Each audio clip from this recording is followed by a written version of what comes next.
Good afternoon, everyone, and welcome to today's webinar. I'm Susan Ryan with the Greenhouse Project, and we are delighted that you've chosen to spend the next hour with us. So thanks so much for calling in. I also want to thank our sponsor, and I'll ask Janet to get that slide up and let you know how appreciative we are of Select Rehabilitation for being our sponsor. They're going to be talking about weaving PDPM into a person-centered world. Say that 10 times really fast, and you've accomplished a lot. But let me tell you about Select Rehab and why I'm so grateful for their partnership. Select is the nation's largest provider of contract therapy services, serving more than 2,300 post-acute skilled nursing facilities, CCRCs, senior living communities, schools, and home health locations in 43 states. Their commitment to clinical excellence, quality care provision, outstanding customer service, and proprietary technology solutions have earned the company a strong reputation in the industry. To further its commitment to clinical excellence and customer support, Select Rehabilitation has implemented a nurse consulting division to assist clients with all areas of their nursing needs, compliance, and reimbursement. Excuse me. I want to now go to the next slide. And again, thanks, Select, so much. Excuse me for that. So Barbara is our nurse specialist, our nurse consultant. And again, so grateful for Select Rehabilitation and their support. They are really all about delivering person-centered care and working with the Greenhouse Project to really deliver exceptional services and outcomes to its members. Barbara Patterson-Paul is my fellow nurse on the call today. And Barb is a career nurse who has spent 40 years committed to ensuring person-centered care. The last 25 years have been in the management of both acute rehabilitation and long-term care. Ms. Paul spent 16 years working at a nationally recognized acute rehabilitation hospital as the Director of Quality Assurance and Performance Improvement. She left that position to work with a national company that consulted with long-term care providers regarding revenue and reimbursement, quality care, and nursing leadership. As National Director of Operations, she provided oversight of consultants, on-site visits, and presented on multiple long-term care topics at national conferences. For the last 6 years, she has worked in the role of Corporate Director of Clinical Operations of several skilled nursing facilities corporations throughout the tri-state area. If you joined us on a previous webinar, Trauma-Informed Care, Barbara was the one who conducted that really, really insightful and important webinar for us. And Barbara, I have no doubt that what you're about to share with us today will be equally exceptional, and we will all learn from what wisdom you have to share. So I'm going to turn it over to you, and thanks so much to you and to Select Rehabilitation. Thank you, Susan, and thank everybody for joining us today. Today we're doing a presentation. They asked me to do something regarding PDPM, but also looking at the greenhouses and how important it is for them to be working with empowerment, collaboration, and communication. So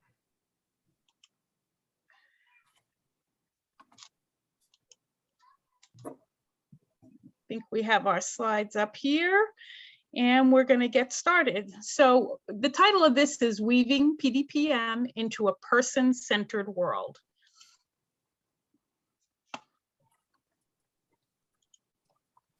So the greenhouse process of communication, collaboration, and empowerment, and how it impacts regulatory compliance and reimbursement. So our objectives today is that the learner will define the link between documentation and PDPM. The learner will identify the steps to perform PHQ-9 and BIMS to ensure accuracy, and that's your depression scores and your cognitive scores. And the learner will be able to name 3 processes to improve communication within an interdisciplinary team. So this is my favorite diagram of PDPM. Prior to doing PDPM, we had the PPS model, which was the prospective payment system. And now we have the PDPM, which is the patient-driven payment model. Those of you who remember PPS, it wasn't actually that long ago, know that it was very much driven by rehab and the amount of minutes that we were delivering to residents in our facility, and that's how our reimbursement came. Under PDPM, we're looking more at the total holistic resident. So the resident is in the center, and the things that circle it has your physical therapy payment, your occupational therapy payment, your NTAs, which are non-therapy ancillaries. Your non-case mix payment is basically just the region in which you live. Your nursing payment is based on our old-fashioned nursing rugs, and then your speech and language pathology payment. So all that gets put together, all those different numbers, and that's where they come up with the reimbursement for the patient. This is driven by diagnosis more than it is the amount of rehab that the person is receiving. So nursing documentation is so important because remember, we're looking at diagnosis now. So skilled care has not changed. The skilled criteria for Medicare Part A residents, they need to require either 7 days of skilled nursing or 5 days of skilled therapy. So nursing documentation is important. The medical record needs to support information for financial reimbursement, for legal documentation, quality assurance, and then also regulatory compliance. And we all know the new payment system, the quality measures that they're looking at is very important for our reimbursement. So it's important that we have the documentation and that we're giving good clinical care.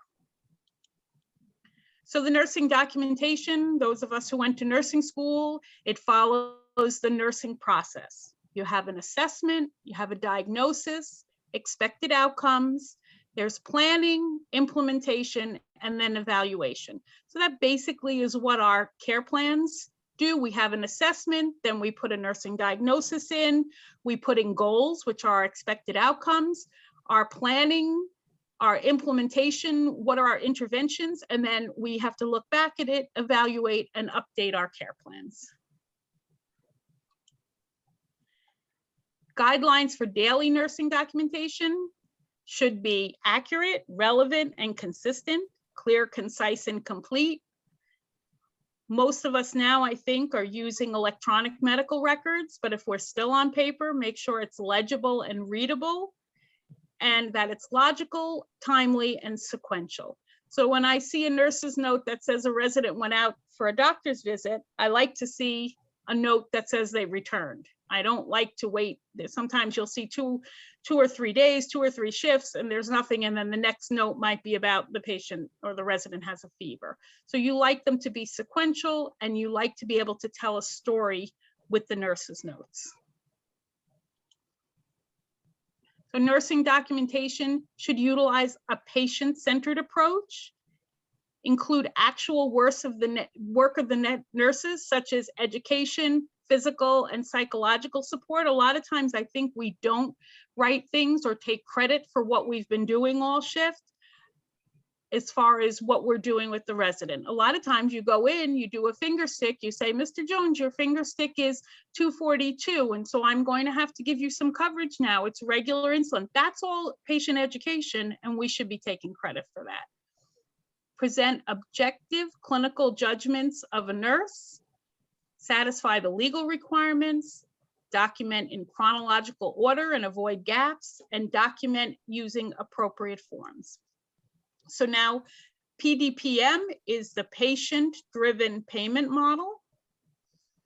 Important factors for the interdisciplinary team, care of the resident for PDPM success is collaboration, communication, and empowerment.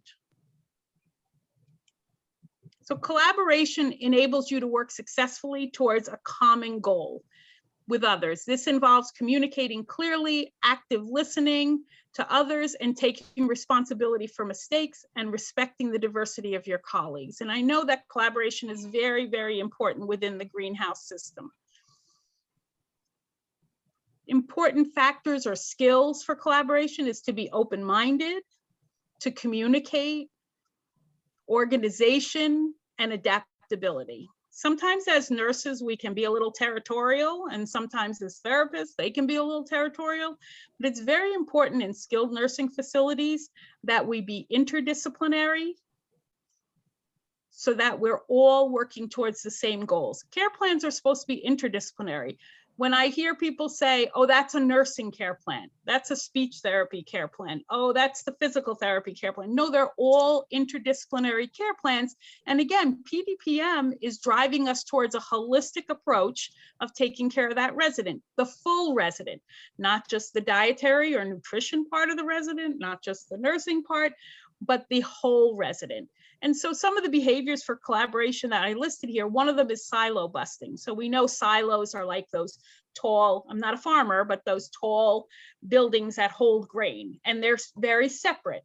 So what we want is we want a silo bust.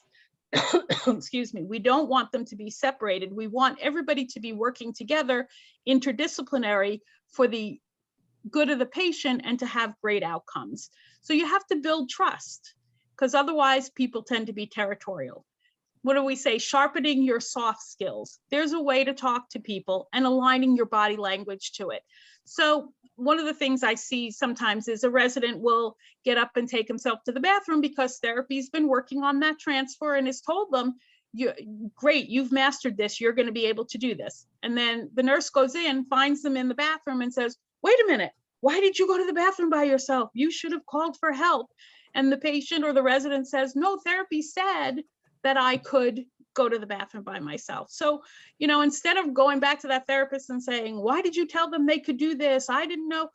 We're going to sharpen our soft skills. We're going to say, wow, that's so great. You worked with that resident really well, and she's now able to take herself to the restroom. In the future, if you would just let us know so we're all on the same page, if you communicate that with me, then I can better support the resident and support what you're doing in therapy. When you do that, don't have your arms folded in front of you and have an angry face, because that's not aligning your body language. You want to, you know, soften that, be open, listen to their feedback, and have dialogue about the situation.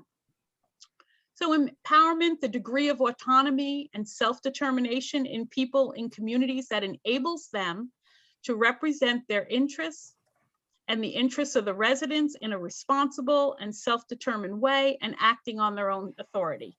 So empowerment is so important. There's some requirements for it. You need management support. When people make decisions, as long as they focus on the customer and they have the customer's best interest at heart, and you've done training with them and they practice within their boundaries, we should be encouraging them to be making decisions in the best interest. You can have the frontline decision-making. What you need is ongoing training, and then employees receive positive reinforcement for that. That was a great decision you made about Mrs. Smith being able to go out with her son. That was excellent. I know you did that because it was in her best interest. So communication is another important piece with PDPM. Active listening, asking questions or rephrasing, friendliness, sharing feedback, confidence when you're speaking about things, volume and clarity, empathy and respect. I tell people, my mother, who's 87, lives with me. She's a little bit hard of hearing. And so when I'm talking to her, I'm going, Mom, do you want to go, blah, blah, blah. And then 2 minutes later, I'm turning to speak to my husband and he says, why are you yelling at me? So we always have to be thinking when we're conversing, when we're talking to people, just be aware. Sometimes our volume can either be way too high, or sometimes we'll say things too soft and then nobody at the table can hear us. So just make sure that we're speaking at a good volume and that we're clear in the information we're providing. So again, we'll go back to nursing documentation. So what is nursing skill? Has to be 7 days a week. And it's daily observation, assessment, and monitoring of the reason they were hospitalized or any secondary complications. And when I was going through these slides, I was thinking about this. With the COVID waiver, they're waiving that 3-day hospital stay. And we also know that there's things going on in Congress now where they're looking to waive that 3-day hospital stay forever. So we need to be looking at the reason why they're coming to your facility and they need skilled care, and then any complications. So it's not necessarily the reason why they were hospitalized anymore because of the COVID waiver. And if we go forward and we no longer need a 3-day hospital stay, if that passes through the legislator, then we need to kind of think the way we're talking about this. Why did they come to your facility? Why can they no longer be home? So sometimes, you know, again, I always talk about my mother. She fractured her pelvis while she was here. It was during the height of COVID. I did not want to bring her to the hospital. They were not going to treat her surgically. So she was able to be admitted directly into the skilled nursing facility for rehab. So the reason she was brought there was the acute orthopedic. She had a fracture, and then any secondary complications, we want to make sure we're documenting that we're preventing pressure ulcers, that we're keeping her moving, that we're preventing pneumonia, that, you know, we are looking at her bowel and bladder, all areas of an 87-year-old woman with Parkinson's disease who has a fracture. So even though she didn't go to the hospital, she had plenty of skilled needs. So some guidelines for skilled services: pain. We need to be documenting about your residents' pain. Do they have pain? What are we managing the pain with? What are our non-formulary managements of pain? Did we provide heat? Did we provide cold? Did we provide a quiet environment? Did we give them Tylenol? And then how well did it work? Resident had a pain scale of 6 for hip pain. I provided them with 2 Tylenol. I go back in a half an hour. The pain scale is now 3. All that documented is skilled observation, assessment, and monitoring. And that, if we document that, would be able to support skilled care. What's their level of consciousness? What's their skin condition? I always see dry and intact. Well, that's because we were taught to write dry and intact because it's not wet, but you actually don't want them to have dry skin. So we have to be careful with the language we use. Motivation and ability to participate. We don't necessarily want to see a note that says the resident is not motivated to attend therapy. We want to see a note that says, with verbal cueing and increased encouragement, the resident participated in therapy. We want to turn it into a positive rather than a negative. Tolerance for therapy. Do they come back? Are they more fatigued? Do they require more assistance when they first return from therapy? All those things are important to our nurses' notes and to planning care for any residents. Evaluation of their overall condition, their circulatory status, fluid status, mood. Are they on antibiotics? How are they reacting to the antibiotics? Have they had any labs done? What's their white blood cell count? Their neuro status, their nutritional status. Do they have a feeding tube? Is the head of the bed elevated? Are they tolerating it well? Do they have positive bowel sounds? What are their behaviors? If we're initiating treatment or discontinuing treatment. And I would remind nurses here that make sure that when we're initiating treatments, that we've initiated a care plan if it's appropriate. And when we're discontinuing treatments, that we discontinue the care plan. I was in a building, I was doing a mock survey. They had lots of care plans in, but the person still had a care plan for isolation and had been off isolation for 2 weeks or 3 weeks. My suggestion always is that if you have an electronic medical record, you bring your laptop in the morning. When this clinical information comes about in morning report, you go right in and you either initiate a care plan that's appropriate or discontinue the care plan. What you want is an accurate roadmap for the people who are taking care of that resident. And the fact that, to me, that nobody brought to their attention that there's still a care plan in there that's not appropriate tells me that the nurses are not using those care plans as roadmaps. There's so much work. Let's make them work for us. Let's make them usable.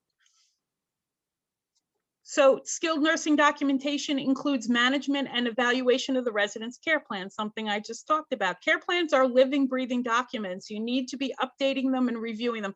Don't just put them in and quarterly you look at them and you change the date. You want to make sure that you're using those as the roadmap for care. Skilled nursing assessment and evaluation of the resident's condition, diagnosis, treatment, and then teaching and training. And we talked about that, but never has it been more important than with PDPM that we're looking at the diagnosis of the resident, because that's what's driving our reimbursement.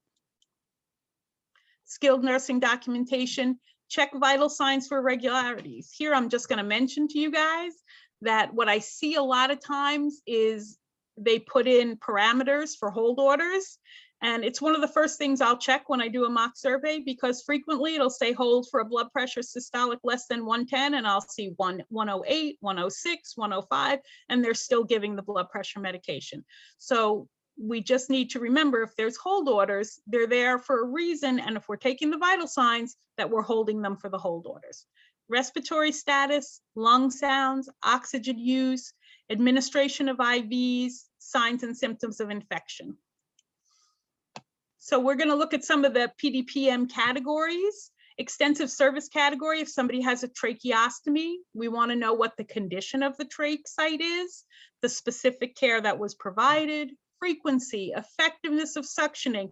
Is the person tolerating the suctioning? Oxygen therapy, are they on oxygen? Aspiration precautions, what's their O2 sat?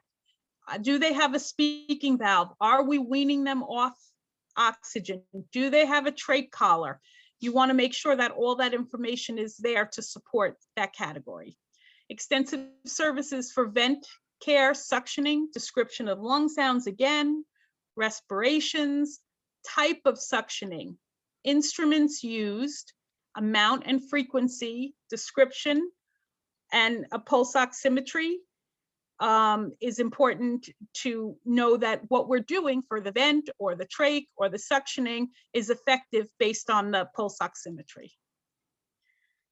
So extensive service for active infection or active isolation, you want to make sure that you have a doctor's order for isolation, that you want to include what type of isolation there is. What are the lab values? Is the person's white count up? Are they positive for C. diff? All that information relative to care planning. Description of lung sounds, fluid and food intake, administration of any oxygen, IV fluids, antibiotics, medications that were given for that active infection, and it must be an active infection for us to code this. They must be in a private room or a semi-private room with the other bed closed. As long as we have all the documentation, I think a lot of people have been coding isolation for active infection during COVID. We just need to make sure that we support that documentation so that if we deserve to get this category and that reimbursement, that we're actually getting it. So special care high, somebody who's comatose would get us a special care high nursing category under PDPM. We want a skin assessment there, a neuro assessment. Do they have any rehabilitation, nursing, or restorative services, activities of daily living, and any response to the intervention? So are we doing range of motion? Do they have contractures? Are we able to range them? All the information that would relate to somebody in a comatose condition. So septicemia also gets us a special care high. Are they on isolation? Are they on precautions? What are their lab values? Description of lung sounds, food and fluid intake, again, administration of O2, IVs, fluids, any antibiotics, and then the resident's response to those interventions. So we always say we want to make sure that we can provide supporting documentation for daily skilled care. In a perfect world, I would like to see things documented every shift, but what some people do is they will assign shifts for documentation on your skilled patients. As long as I have daily documentation, I'm going to support the skill, but I would rather see documentation Q shift. So special care high for diabetes. Are we assessing for hyper or hypoglycemia? We monitoring blood glucose levels. We're assessing the body systems for any complications. We know when somebody has diabetes, we'll have problems with neuropathy, with their vision. You need to have a hemoglobin A1C so that we know that what we're doing is actually working. Any dietary modifications, the purpose, the dosage, and the route of the insulin, any order changes and their rationale, skin and foot care, and then also diabetic teaching. So quadriplegia, special care high, current treatment for the condition, any response to that treatment, amount of assistance the person requires. They're probably, if they're true quads, they're going to need extensive assist of at least one, probably two people. So we just need to make sure that we have all that information documented for supporting that level of care. So special care high, COPD, that's the one where we have to have the shortness of breath while lying flat. Medicare says you don't need to lie them flat, make them short of breath and then document it. If you have somebody who says, no, don't lay me flat, or when I'm home, I have COPD and I sleep in a recliner because if I lay flat, I'm very short of breath, just make sure we're documenting. What's their lung sounds, their pulse ox? Are they using O2? What's the type? Is it a nasal cannula? Is it a mask? Do they get it through the BiPAP? Positioning techniques to manage the symptoms. Are they short of breath while lying flat? So that's the very important piece with COPD. Are we teaching pursed lip breathing? What's their respiratory status? Do they have dyspnea symptoms and how are we managing them? Energy conservation, caloric intake. We know if they're breathing very heavy, then they need more fluids and they need more calories to make up for the amount of energy that they're working on just to get in enough air to be comfortable. And instructions on the metered dose inhalers. So if they're using the inhalers and not the mini nebs, that we make sure that we've instructed them that when they're breathing, they're actually getting the medication. I can't tell you how many times I go to give medication and the resident, I put it in their mouth and say, okay, now breathe in, and they breathe out. So you just want to make sure that they're actually getting that metered dose medication. And if they're not, and they're not able to follow directions, then we probably should put them on mini nebs so that we make sure they're getting the medication. I know we got away from mini nebs during COVID because they didn't want the aerosol medications, but if somebody's not able to follow directions to use the metered dose inhalers, we should switch them back to the mini nebs. So somebody with a fever and pneumonia, so we want to make sure we're documenting on their breath sounds, what their secretions look like. Do they have a cough present? What's the description? Is it a dry cough? Is it a productive cough? Are they coughing mostly at night? We want to make sure we have all this information and that we document it, number one, because we want the physician to be able to come in and review the record. The cough might be related to a medication that they're taking and not necessarily related to the pneumonia. So we want to make sure we have all that information. We also want to make sure that we're documenting so we can see when they're improving. So again, their nutritional, their hydration status, O2 usage, flow rate, continuous. Are we giving it PRN? Is it via a nasal cannula, or are we giving it in a mask?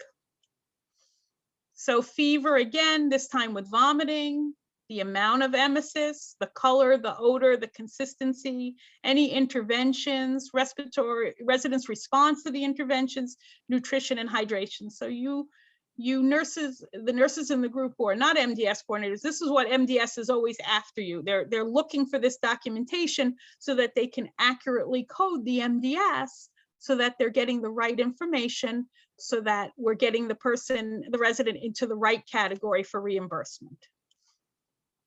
Fever with weight loss, the amount of lost weight, in what amount of time? Did we put them on daily weights? Are we looking at their nutrition, their hydration status, and that the physician was notified?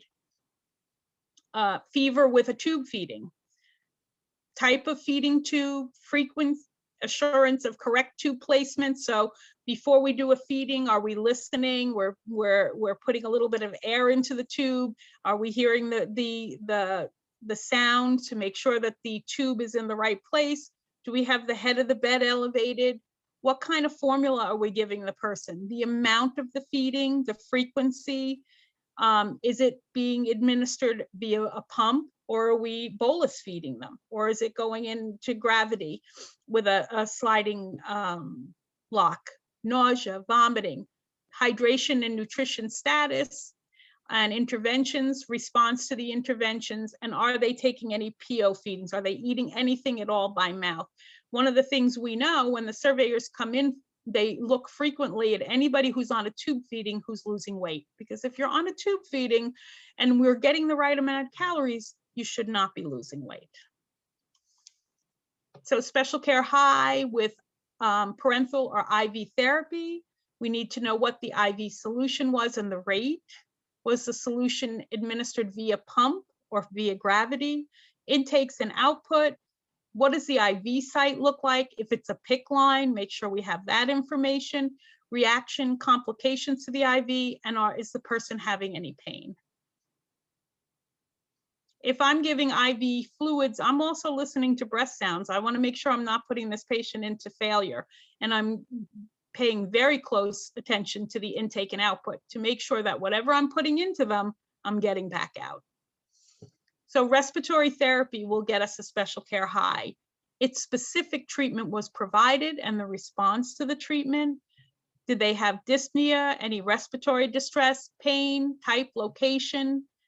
Listen to their breath sounds, color of skin, nail beds, mucosa, the bronchial tracheal secretions, and any abnormal breathing patterns. So special care low, somebody has multiple sclerosis, cerebral palsy, or Parkinson's, that's going to get us into this special care low category. If somebody's primary diagnosis is Parkinson's, that's going to get us into an acute neuro category, which is one of the higher paying PDPM categories. So we want to make sure we have written down any of the current treatment for the above condition, because it has to be an active diagnosis and we have to be actively treating the person for it. Response to the treatment for the condition and the amount of assistance that the person requires as far as their ADLs. So we make sure that we're putting them into the right nursing category. Special care low, somebody with respiratory failure, signs of distress, lower extremity edema, nail bed, cyanosis, clubbing, O2 saturation, what's in use? Are they on oxygen? What is their respiratory status? Do they have a cough? What are their breath sounds? And do they have any dyspnea? And if they do have dyspnea or difficulty breathing, what relieves it and what makes it worse? So somebody with a tube feeding, what is the type of the tube feeding? The head of the bed is elevated. The route, the formula, the caloric intake, the amount and frequency of the feeding, hydration and nutrition status. I need an intake and output. We want at least a weekly weight on that person. Do they have bowel sounds? Do you palpate their abdomen to make sure that they're moving their bowels, that they're not getting impacted? We're going to assess that tube placement and we're going to make sure that the person is not aspirating by keeping the head of the bed elevating and make sure that tube is in the right place. So pressure ulcers, give us a special care low. What's the location, the size, the color, the type, the stage? Is there drainage? What's the amount, the color, the odor? Is there inflammation or edema? The nutrition and hydration status, weekly weight, continence, and is it improving or is it getting worse? What is the type of dressing we're using? What are we doing to prevent further pressure ulcers? All this information needs to be included, definitely in your care plan, but hopefully in your daily skilled notes. Somebody on radiation, they fall into a special care low category. What type of treatment are they getting? What is the treatment for? Is it for prostate cancer? Is it for breast cancer? Why are we doing the radiation? The frequency, any adverse reactions, you got to really take good look at their skin because they can get actual burns from the radiation therapy. Is there any adverse reactions? Nausea, vomiting. Again, we're going to look at is there edema? Is it getting worse? We frequently also look at labs. We're looking at the person's white count. Do they have any pain? Where is the pain? And then looking at their skin integrity, nutrition, and hydration. Somebody who's going to dialysis, make sure we have a communication book, make sure we have documentation of what type of dialysis, The type of access, is it a AV fistula, a shunt? You want an assessment of that. You want to make sure that they have good skin care, labs relative to the care plan, intake, output, care of the dialysis shunt. I also, when I say about the communication, you want to make sure that if they're doing labs over at dialysis, that somehow those labs make their way back into your medical record, and that you have a way to communicate if you're doing labs, that that information gets to dialysis.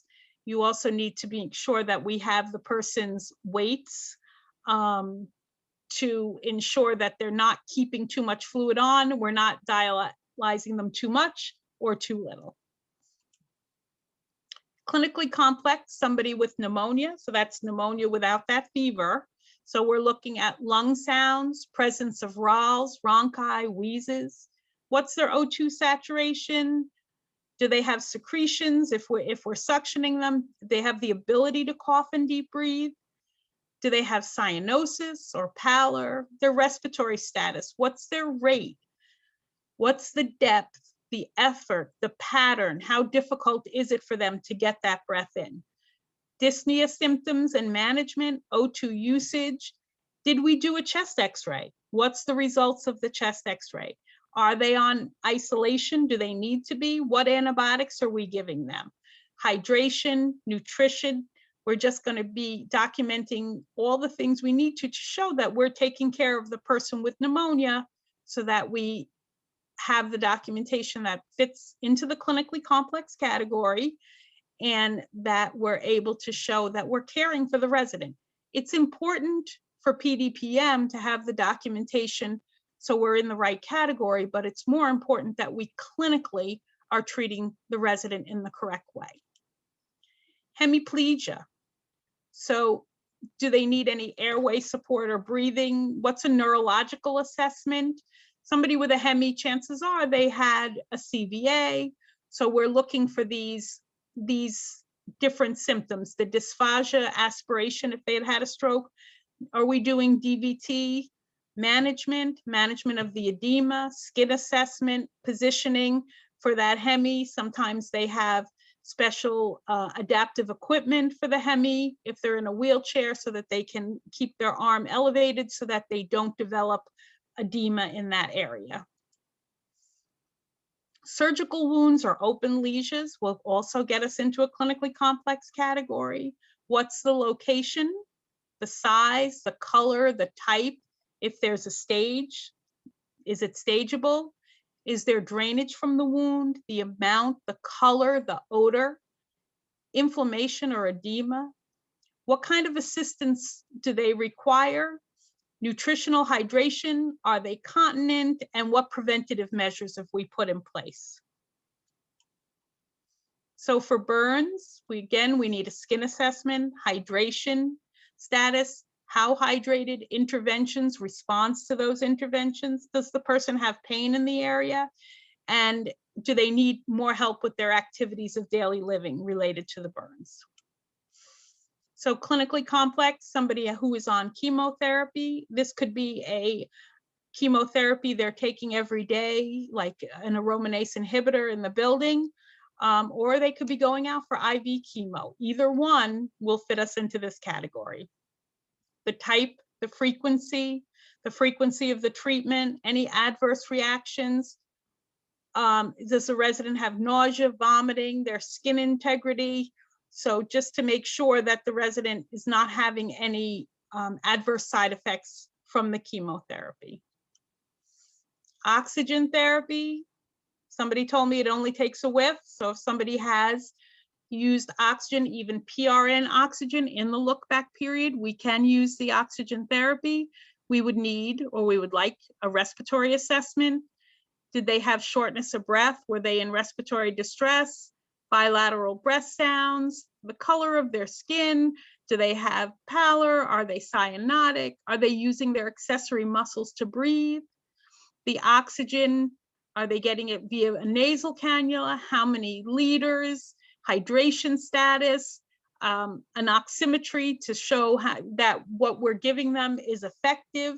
So all those things will help support the oxygen therapy in our diagnosis, in our, to get us into a clinically complex category. IV medications, what's the drug, the dose, the route, the rate, the time it was given. We want them to be on intake and output if they're getting IVs. Did they have any reaction to the drug? If you're giving a drug for the first time, the person's never had the IV Vanco before, we hang IV Vanco, stay in the room, document that you monitored the patient for the first 15 minutes and showed no signs or symptoms of any adverse reactions. You don't want to just hang something they've never taken before, leave the room, and then they have a reaction to it. So we want to look at the IV site. If they have a PIC line, you want in your documentation what type of PIC it is. Is it a 1 lumen? Is it 2 lumens? What's the reaction? And do they have any complaints of pain? Transfusions, if somebody goes out for a transfusion, that still gets us into a clinically complex category. We would do vital signs per policy, an assessment for any signs of intolerance, and just how it affected. If they're going out for transfusions, they probably were very fatigued when they left. When they come back, are we able to maybe increase their therapy or restorative nursing services to improve their activities of daily living? So behavioral symptoms, in the behavior category, a psychological assessment, affect, interactions with others. Do they have any behavioral changes, hallucinations, delusions? What medications are they on? And ADL assistance provided.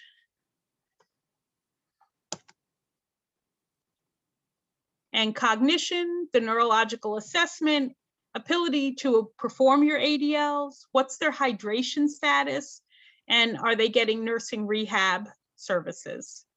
Reduce physical function. These are the lower categories now. These are inherently what CMS would consider unskilled, I'm doing air quotes, unskilled categories, but we still could possibly be falling into one of these categories and have a skilled need. It's possible that they need 5 days of rehab. So they're still skilled under Med A, but they're falling into a non-skilled nursing category. So, but are they getting restorative nursing? Are they having help with their activities of daily living? Are we doing, even people who are in these reduced physical function categories, they need a SIN assessment, they need hydration. There's some reason why they're in your building rather than going home.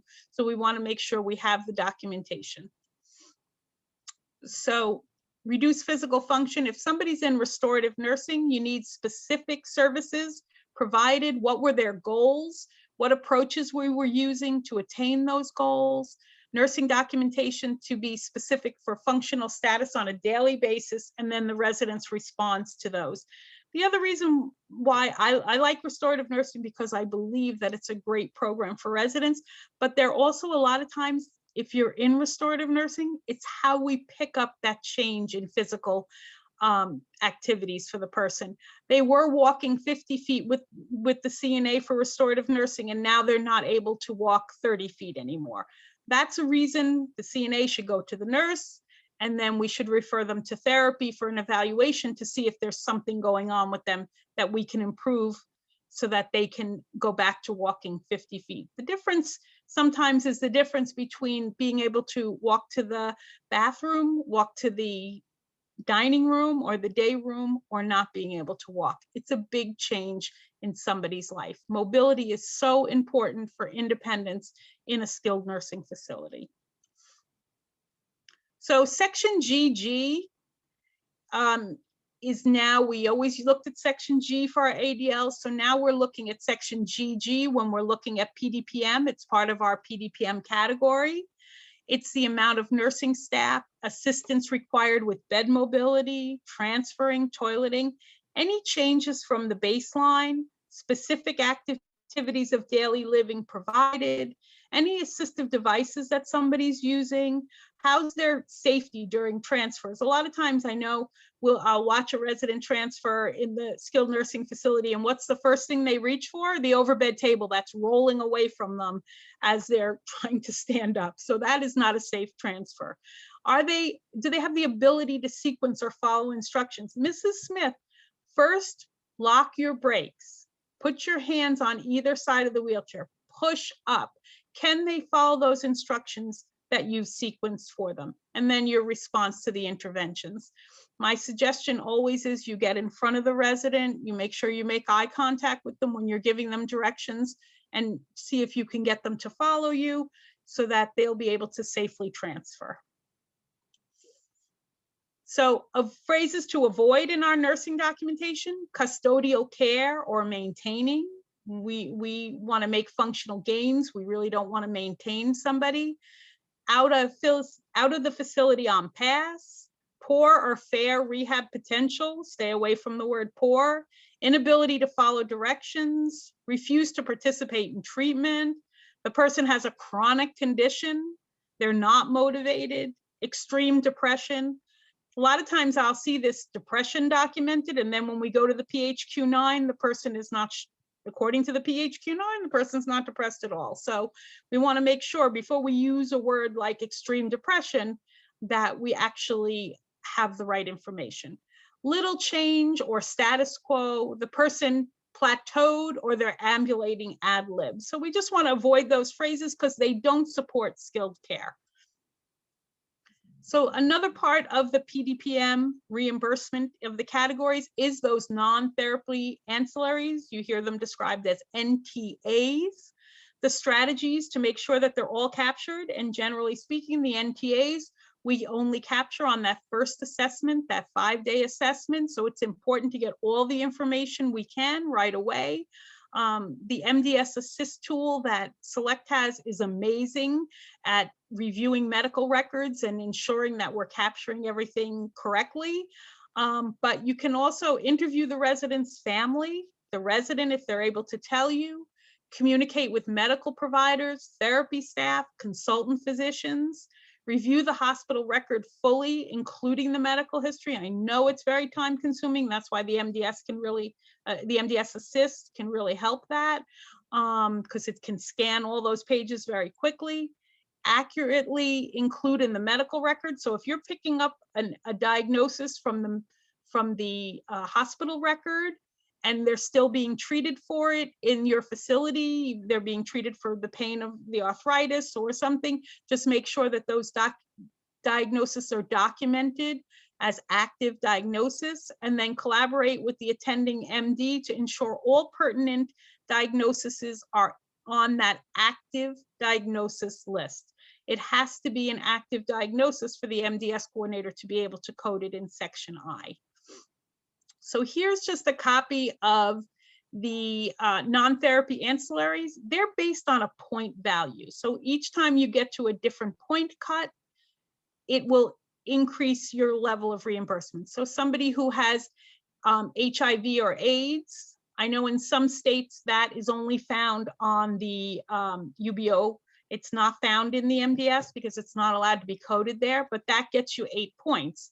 If somebody has a wound infection, I'm going to the middle of the page, that gets them 2 points.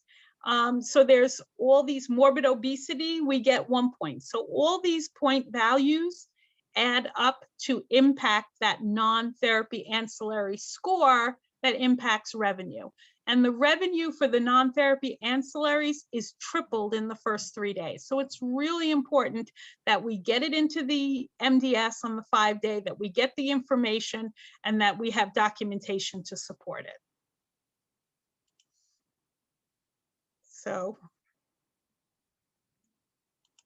okay, so here's when we talk about the point value. So if they have 0 NTAs, the end split there, the end cut for CMI, their case mix is 0.72. If you have 12 plus points, you jump all the way up to 3.25. And of course that equates to reimbursement.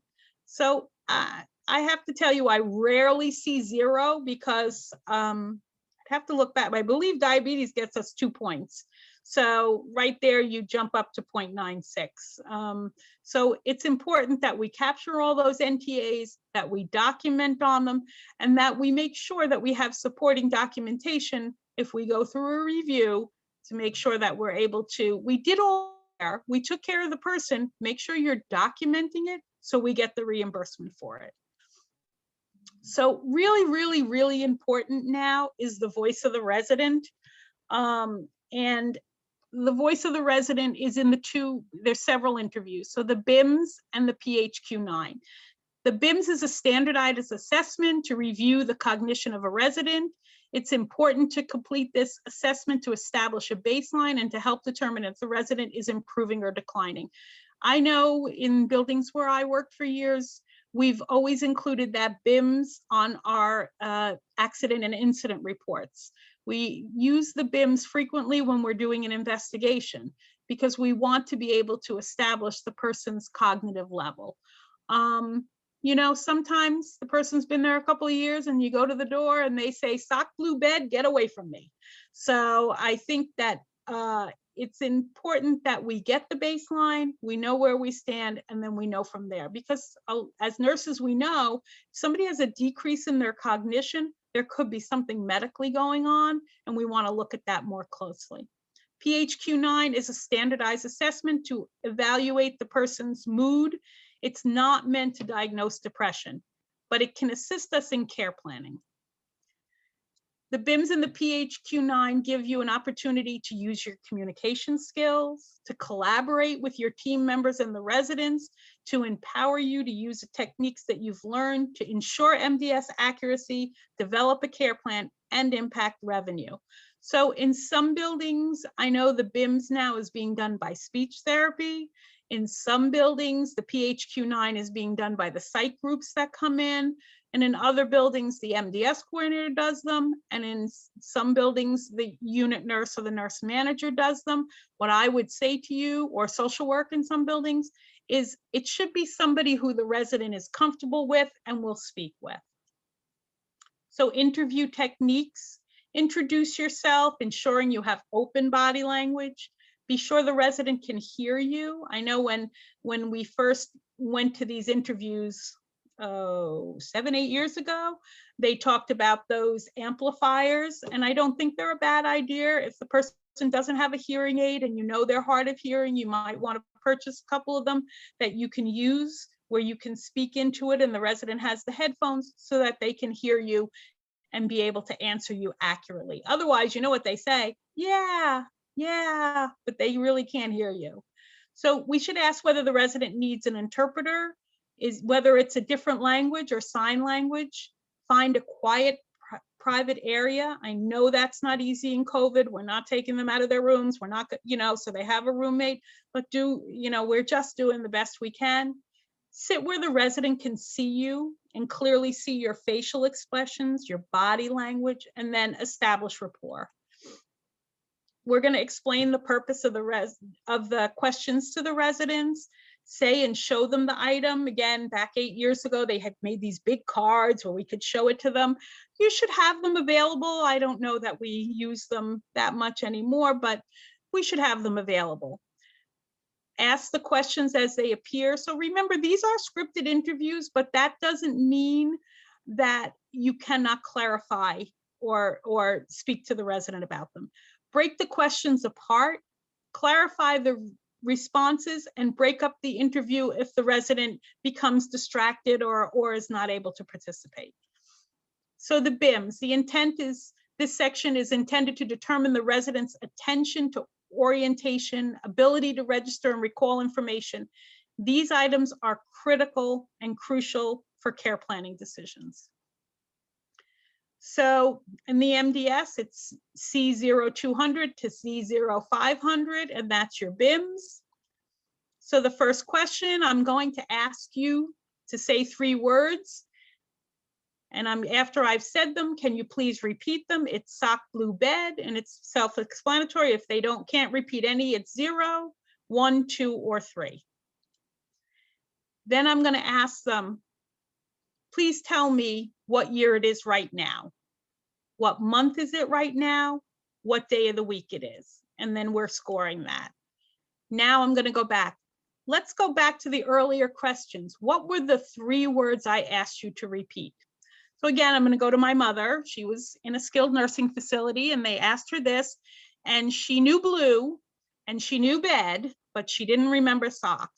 And the person questioning her said, it's something you wear on your feet. Well, that's not the clue. The clue is something you wear. So when they asked her, say it's something you wear on your feet, pretty much she had a 50-50 shot. She was going to say sock or shoe.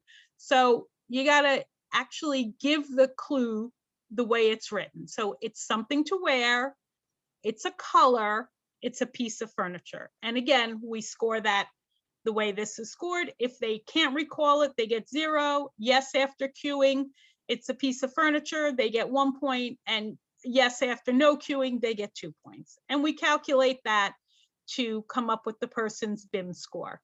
Years ago, we used to do a mini mental. I don't see that being done now. I like the BIMs because it's consistent, it's a standardized test, and I'm able to compare if the person's better or not better.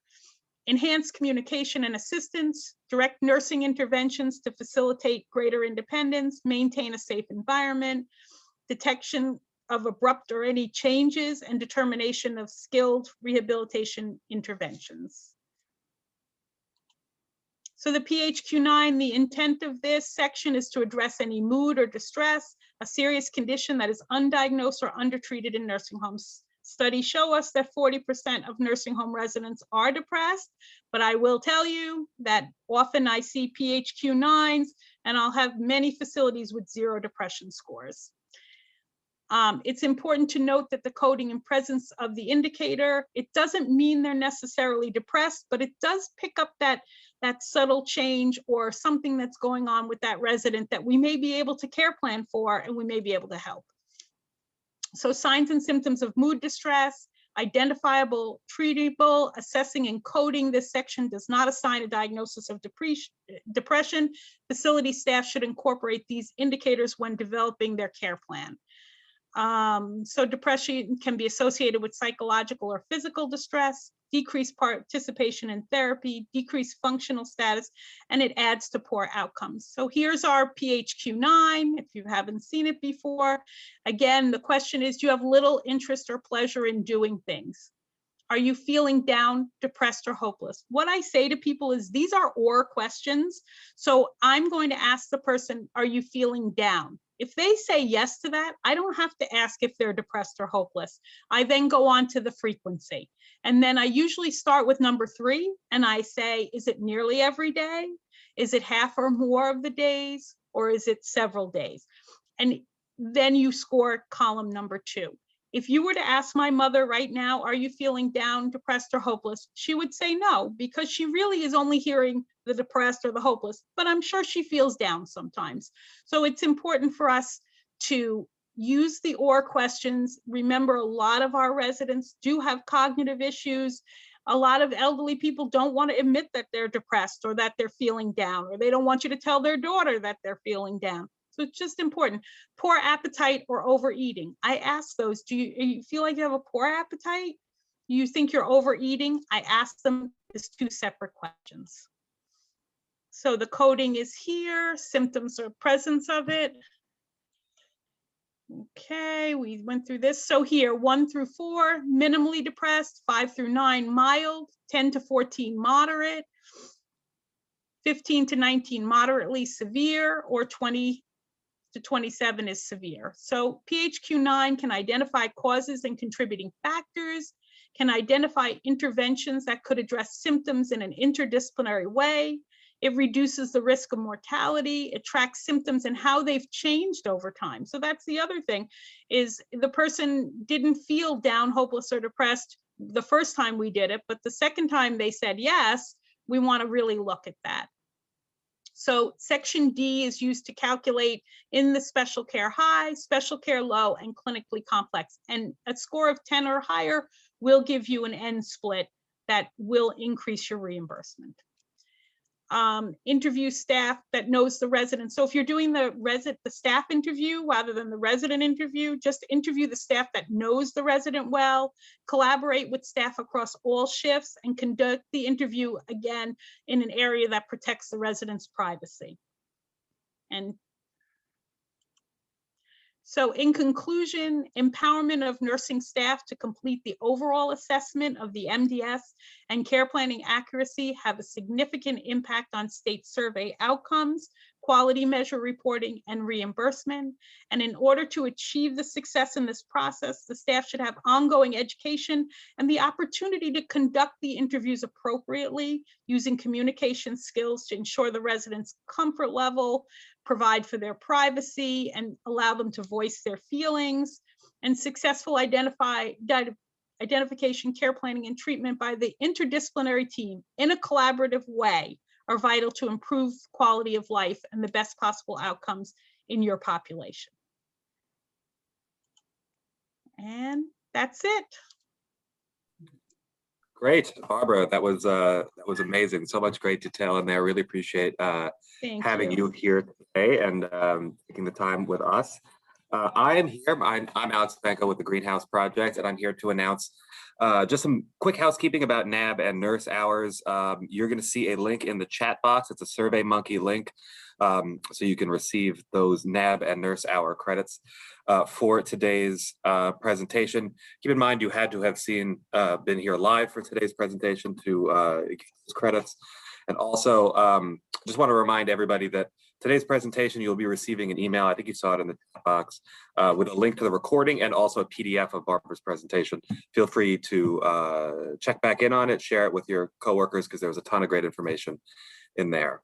I think at this point, I'm going to toss it over to Susan, who has a couple of quick announcements for some exciting stuff that's coming up on here with the Greenhouse. Susan?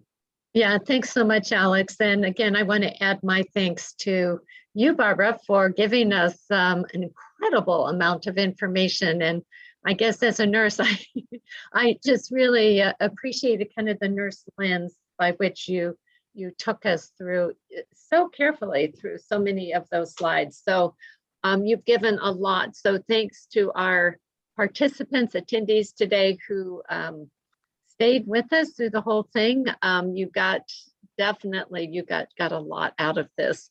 So for those of you that have hung in here, wanted to let you know about a dementia symposium. We're calling it Dementiaverse. It is September 13 and 14. We are giving you the opportunity to attend either in person or virtually. And the location is at Serenbe, and you might want to check out our website and the Serenbe website to really understand the advantages of being in person. But this is a new frontier, as we say, in learning, collaboration, and scholarship, and really interested to share the incredible speakers that we will have there as well. On the next slide, we have a workshop for those of you who are interested in really understanding about our cultural transformation process. Change the culture, transform the care, disrupt or be disrupted. This is a workshop for you to really, we will unpack the cultural transformation process and what it looks like to work with existing organizations that have existing physical structures to really bring the Greenhouse core values into those structures. On the next slide. Last but not least, our podcast. We are so excited about the people we are fortunate enough to talk to on Elevate Elder Care. You can find the podcast on Apple, Stitcher, or Spotify, wherever you get your podcast. You can learn more about it on our website. So again, I am grateful for Select Rehab and you specifically, Barbara, for being our guest today, Select for being our sponsor, and a lot of great information, and so appreciative of your time. Thanks everybody for joining us today. And as Alex has mentioned, you will get the recording and PDF of today's presentation. Stay tuned, follow us on our social media channels, and we will connect again very soon. Take care. Bye-bye. Thank you. Thank you so much for having me. Bye-bye. Thanks again. Bye-bye. Bye-bye.